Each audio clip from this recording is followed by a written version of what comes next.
Top 5 fragrances for Valentine's Day. Now, these are perfect for a date night or for an intimate encounter or maybe just a gift, and they're all totally unisex. At number 5, it's Roja Ti Amo. This is recently discontinued, which is a real shame because it's absolutely beautiful, and on Fragrantica it gets a 4.4 out of 5 rating with hundreds of reviews, so you know it was a real hit. I don't know why they discontinued it, but it's all about orange blossom, neroli.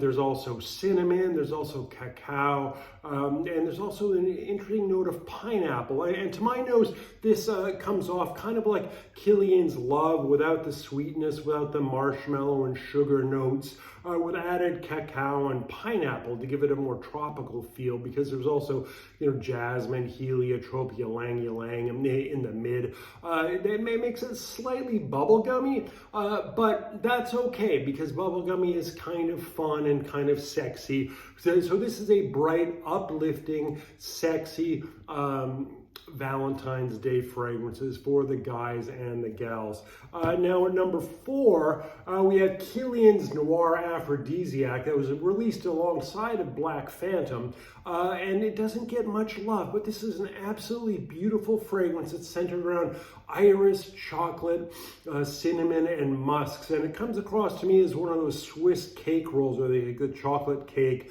and then they ice it and then they roll it up. It's with added orange because it opens with orange and bergamot, but it's so sexy. You just want to, lick it off when you're wearing it, and it's totally unisex, if not a little bit masculine leaning, because there are some woods in the dry down, but totally recommended, perfect for Valentine's Day. The next at number 3 is Xerjoff La Capitale, which was originally an exclusive to their Moscow boutique and is now available everywhere.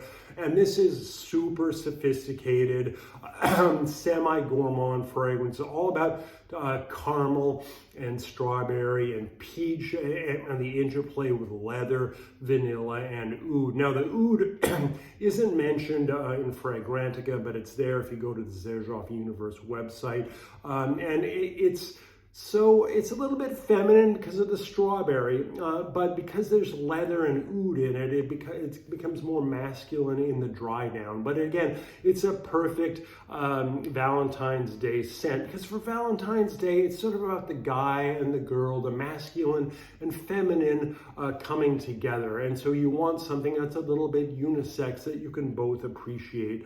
And now the next one is also unisex, slightly feminine leading, and it has a beautiful champagne accord. This is Ateliers des Ors Oink Me Up, a beautiful, beautiful fragrance. It's very musky, but it's all centered around champagne and blackberry. Those are the dominant notes that you smell with this muskiness that grows in the dry down. And what they actually did is they took champagne, I don't know what kind, like Krug or something like that, and they actually took a sample of the bouquet in a syringe, and then they went to a GCMS. I'm a chemist, so I would know how to do this, and basically found all the molecules, all the aroma chemicals in the bouquet, and identified them, because you can do that very easily. There's a whole library of compounds that you could identify, and basically replicated it. And so to me, and I'm a champagne lover,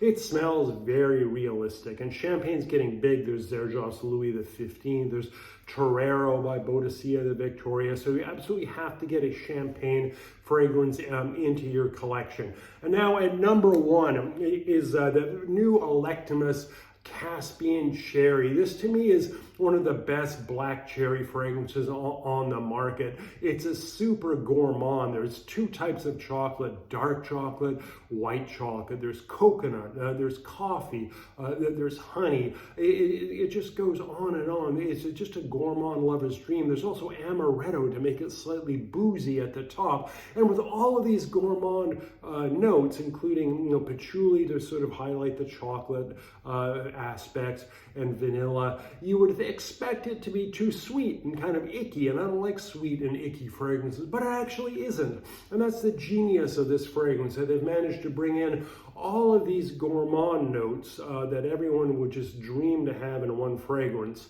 and made it so it's not too sweet and sticky. So this is an absolute must try, and I actually prefer it to Spice Darno. They were released side by side. That goes more into kind of a wheat and vanilla direction. This is black cherry, chocolate, coffee, coconut. It's so gorgeous. Anyway, those are my top 5 recommendations for Valentine's Day. Now, if you're a fan of fragrance-related content, my new novel, The Orphean, came out in September. It's a day in the life of a men's fashion and fragrance influencer on his way to meet his estranged daughter in a very Kafkaesque world. It's available as a paperback or ebook from Amazon or any other bookseller in the world. And I strongly encourage you to check it out. Anyway, thank you for listening, and I hope to see you again.